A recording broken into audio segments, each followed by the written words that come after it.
the ZIF. These are the values that we got. Okay? So it shows the relationship between different filters, which is nice.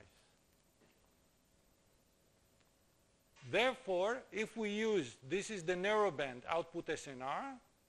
You see it's larger than the input SNR, than the narrowband. And using the Wiener filter, actually the output SNR, we know that it will be lambda 1. Lambda 1 is the eigenvalue, which is actually the output SNR that is achieved using the max, the filter that maximizes the output SNR. So it's the same. It's the same. So we can write it. So I'm not going through all the derivations. People who are interested, you can go and prove the derivations. I want to give you insight, and I show some of the derivations. We can also obtain the narrowband and broadband distortion index or distortion indices. So we have these formulations. And we have also the narrowband and broadband noise reduction factor. We just use the Wiener filter. And we can obtain expression also that is desired signal reduction factors. And different expressions for the output SNR that can be achieved, the broadband. So we can show, just like what we showed for the time domain, multi-channel time domain, that using the Wiener filter this way, the output SNR will always, the broadband output SNR will always be improved, or at least not smaller than the input SNR. Let's see an example. So if we take the same example that we saw before, sine or cosine, whatever, or cosine signal, sinusoidal signal with a certain amplitude. The frequency is 0.1. We have 500 samples. And theta 0 is 70 degrees, which means that it comes from 70 degrees compared to the array. And the noise comes from the end fire, from this direction. And the thermal noise is very small. It's only 1%. The power of the thermal noise is only 1% compared to the directional noise. So if we use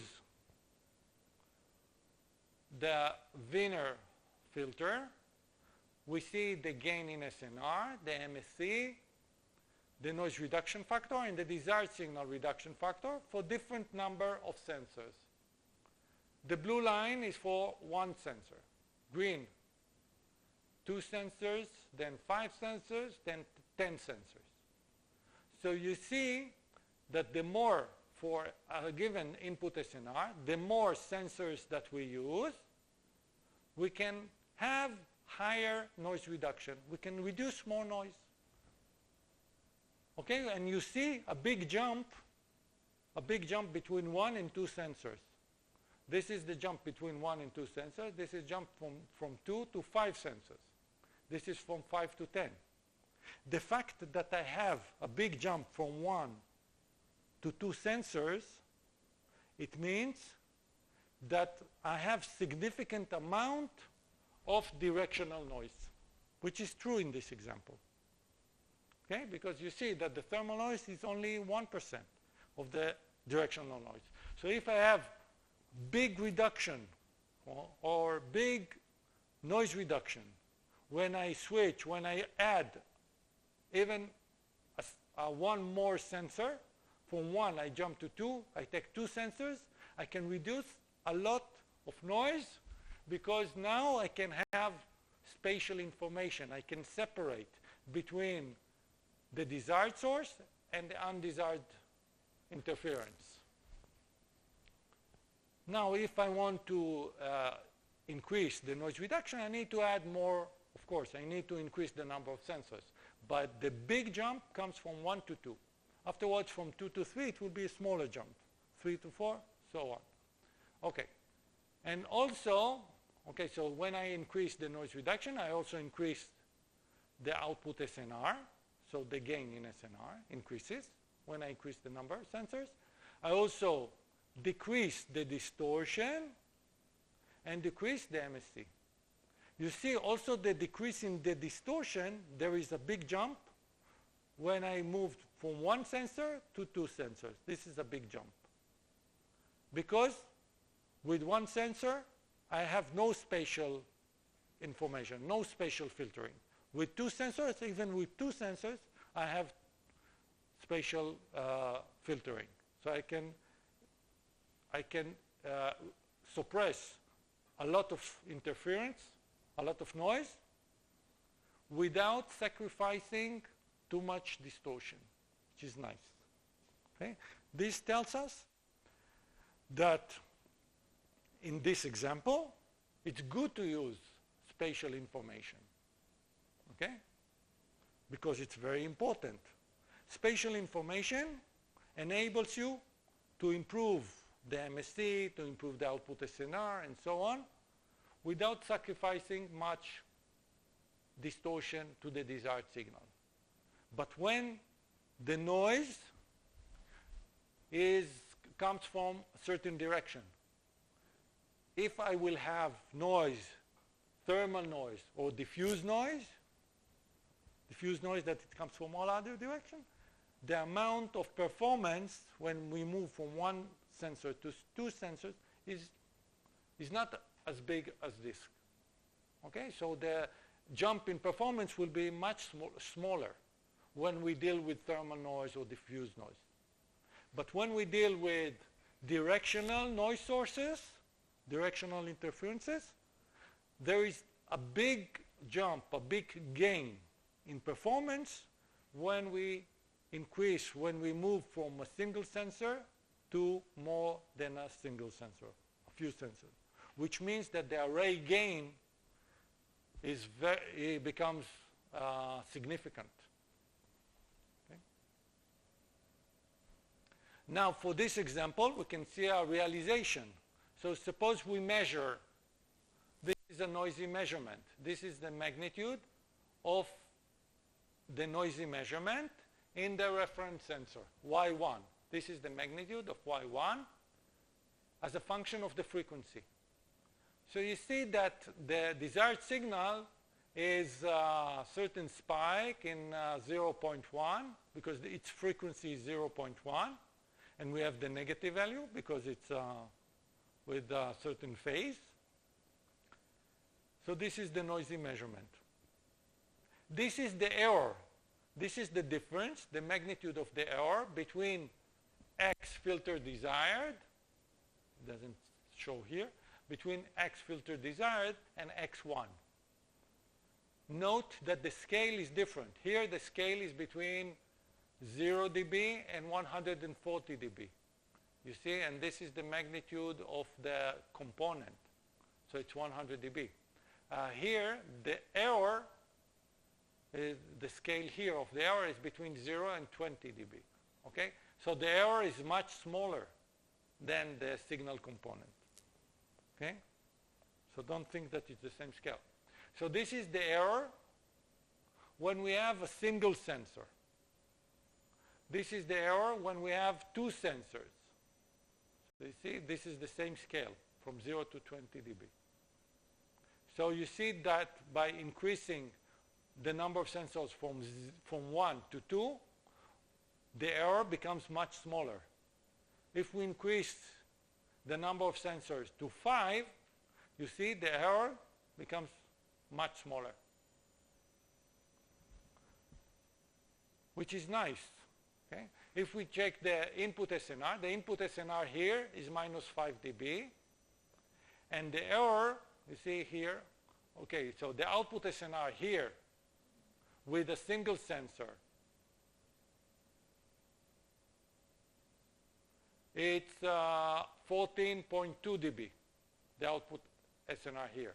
If we jump to two sensors, we have a jump from 14.2 dB to 19.2 dB. If we increase the number of sensors to 5, then the output SNR increases to 25.5 dB. in this example, for this realization. If you try this, maybe you get a slightly different result because the noise will be different. The noise is random. In this realization, this is the time domain signal in the reference sensor. This is the noisy signal. This is the estimate of the desired signal by using a single sensor. This is using 2 sensors, and this is using 5 sensors.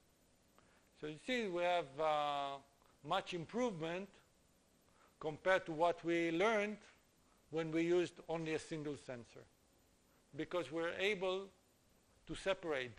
The separation is 70 degrees. So this desired source and interference come from different directions. So when we have like 5 sensors, we're able to get a very good estimate of the desired signal. But here, we use some information. What is the information that we used? The information that helped us to obtain the correlation matrices, phi x and phi v, okay? But actually, we don't need all the matrix phi x. We just need D, the relative transfer function, or this correlation vector. We need this correlation vector. And we also need either phi y or phi v. Okay? So it's over there. Okay, so if you don't have this information, actually we assume that we know the direction of the desired source, we know the direction of the interference, and we know also the amount of noise or something like that. So what I suggest you to do is to take this example, and instead of using the information that to get this performance, take some data, realization of data, and try to find whatever you need to find. Try to estimate the filter using measurements, not the model that we used. So this is a good exercise. Okay?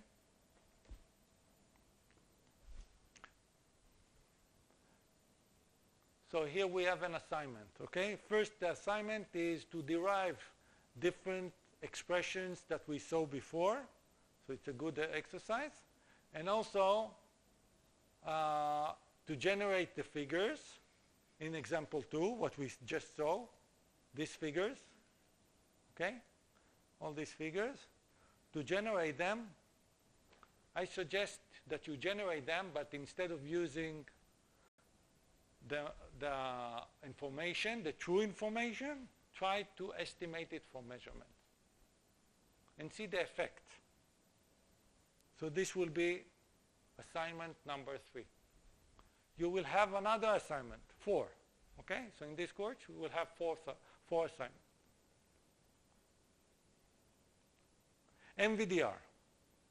Okay, so suppose that we want to do multi-channel signal enhancement using MVDR.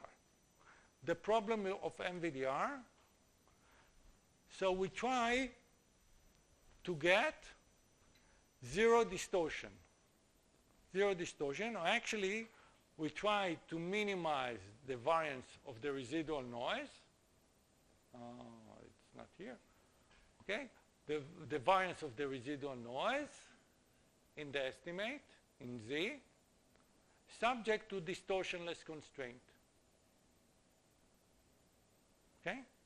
I think I showed it when we talked about the linear filter.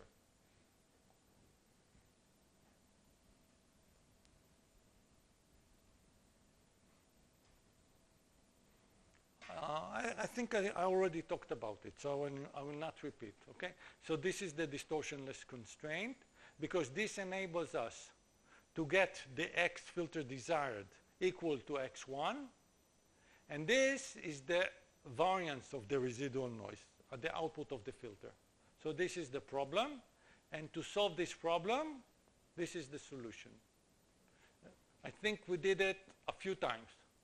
So it should be easy for you to derive this using Lagrange multiplier. Okay? Straightforward. Anybody who didn't do that, please repeat, derive that. So the solution to this problem using Lagrange multiplier, it's straightforward to see that this is the solution.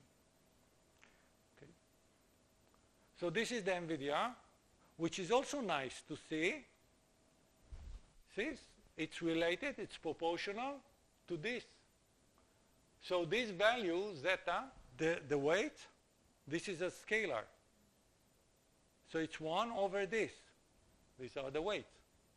So you see how the MVDR, the Wiener, and maximum SNR are all related. All related for the narrow band. If I will ask you, so we see the MVDR filter maximizes the narrow band output SNR. Does it maximize the broadband output SNR? Of course not. Okay? But it maximizes the narrow band. So it helps us to identify the differences between narrow band and broadband, which are very important. And we can have different expressions for the MVDR, and different expressions will produce different results if we don't use the true matrices, if we use estimates of this information from measurements. So you can try. You can try to see the differences between the expressions. Also in the assignment, try to use different expressions for the Wiener and see the differences. It's really nice to see. So we can write it in different forms based on measurements or based on, and you see that this is zeta that we can use for, if we use this zeta, it means that it will be MVDR, the narrow band MVDR. Now a question. I have a question for you. Suppose that I find the MVDR which minimizes the distortion for the narrow band. Is it also optimal in the broadband sense? That is also produce minimal distortion? And deliberately I ask you about minimal distortion. Can we get zero distortion for the MVDR? Can we get zero distortion for the narrow band? Zero distortion, it means that this constraint is satisfied.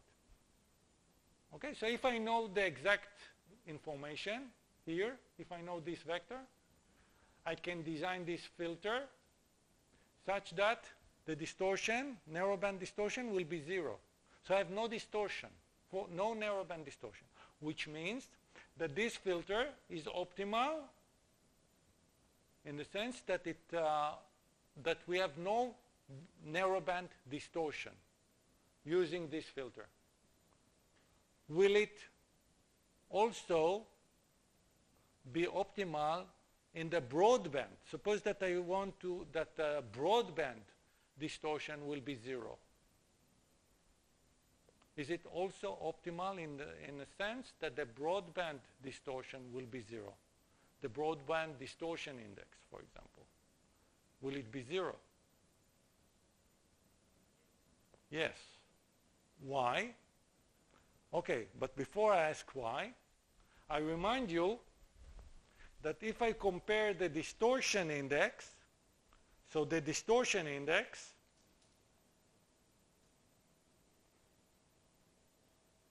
like this,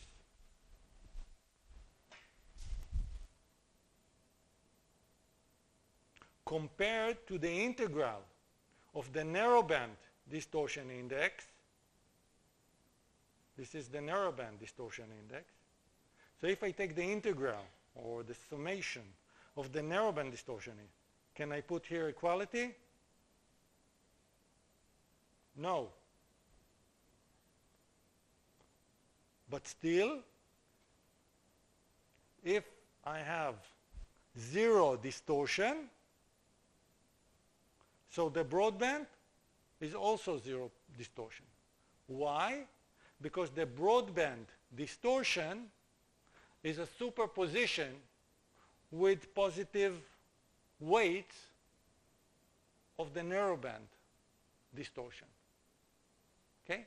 So if I put to 0 the distortion index, the narrowband distortion index will be 0, so superposition of zeros also is 0. So the broadband distortion also will be 0. But it also, this is from the expression, but it also makes sense. Because if I don't have any distortion for any frequency, so all the frequencies, so what does it mean? That for all frequencies, I estimate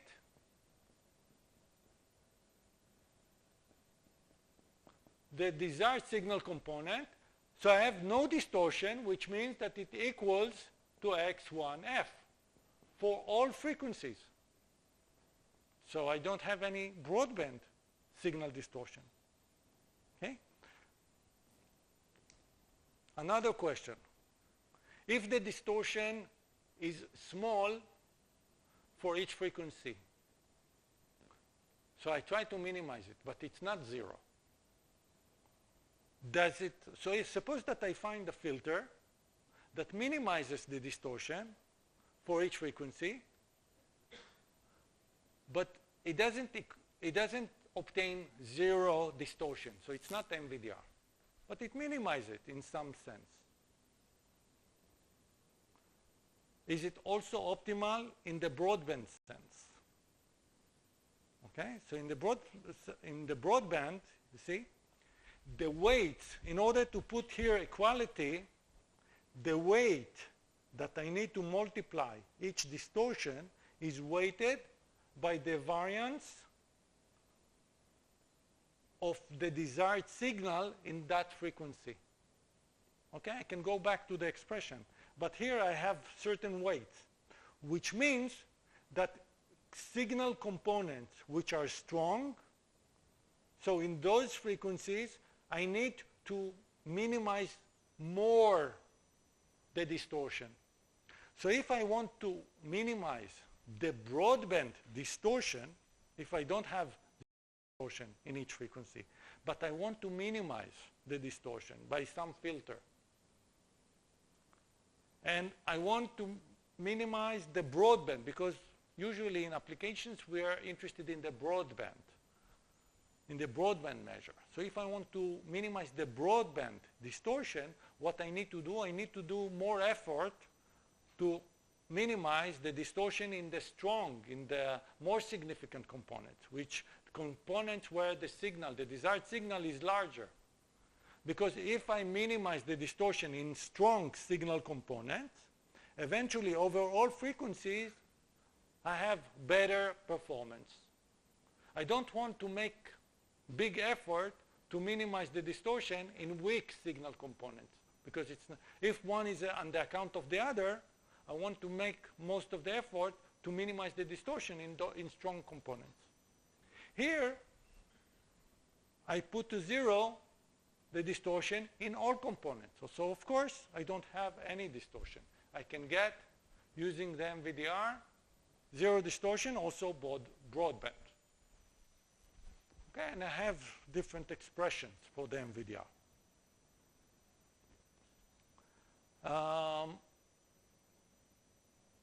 Here is just use different values.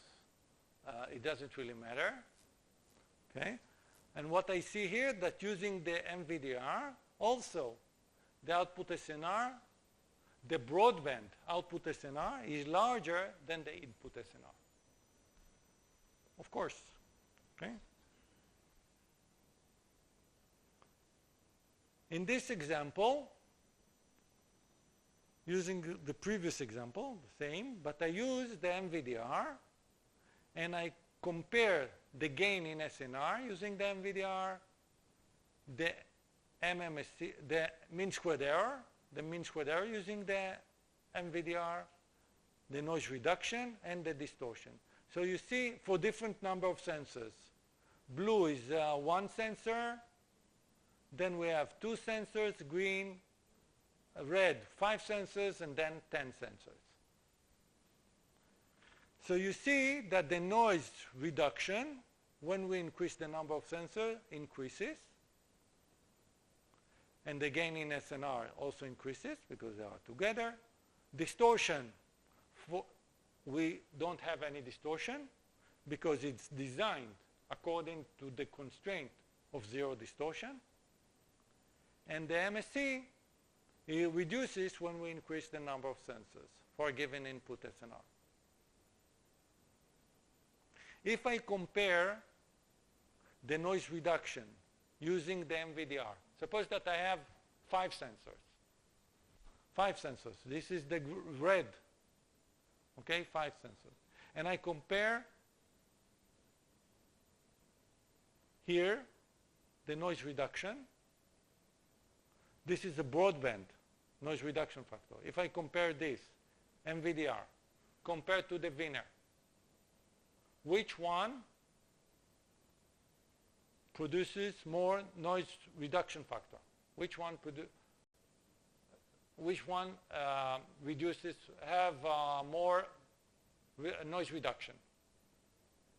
Using the Wiener or the MVDR? Okay, Wiener, okay. Because the Wiener, the noise reduction will be higher, but also the distortion will not be 0. It will be also higher. Okay, so when you want to increase the noise reduction, the Wiener will increase the noise reduction. So you can compare. Then the noise reduction will be higher using the same number of sensors. If you take the same problem and you use Wiener, it will increase the noise reduction, but it will also increase the distortion. So the distortion will not be 0, it will be something larger than 0. If we use the maximum SNR filter, what will happen to the noise reduction compared to MVDR and Wiener?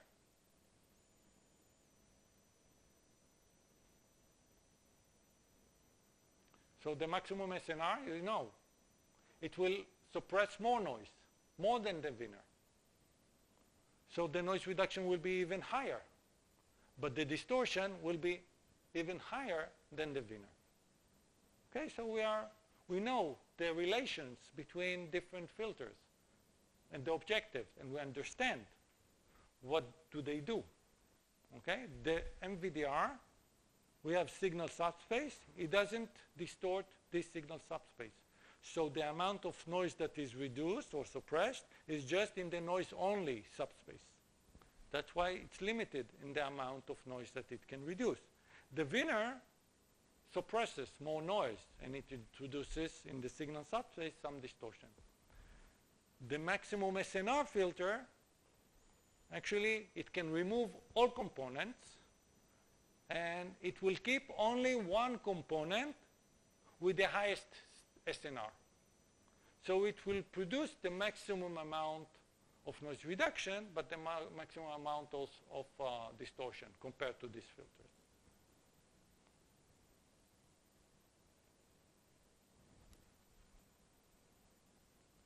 Trade-off. So we saw that the MSC can be written in such a way that it contains 2 components, so we can add here a parameter mu, which will control the trade-off between noise reduction and signal distortion, or to put it like this. So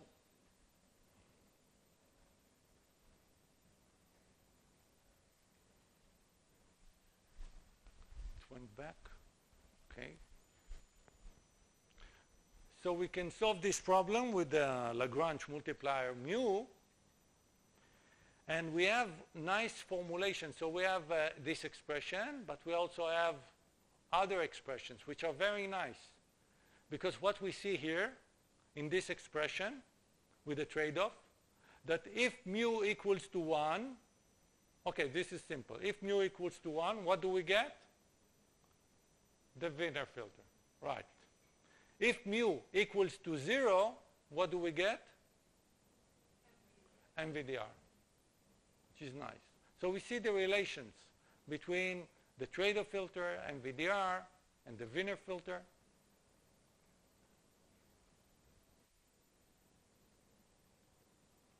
Okay, so for mu equals to 1, we have the Wiener. Mu equals to 0, the MVDR. Mu larger than 1 results in a filter with more noise suppression. The noise reduction factor will be higher, but the distortion will be higher. Mu smaller than 1, we have less noise reduction, but also less signal distortion. And of course, all comes with a price, so we have some relations between the output SNR, the different filters. It also, we can prove, it's nice to prove, because everything that we do here with the narrowband, but we can prove that the output SNR, the broadband output SNR, is an increasing function of mu, which is nice. Something that you need to prove, to think about it. Some things are also maybe simple, some are less simple, but it's possible to prove that. So intuitively,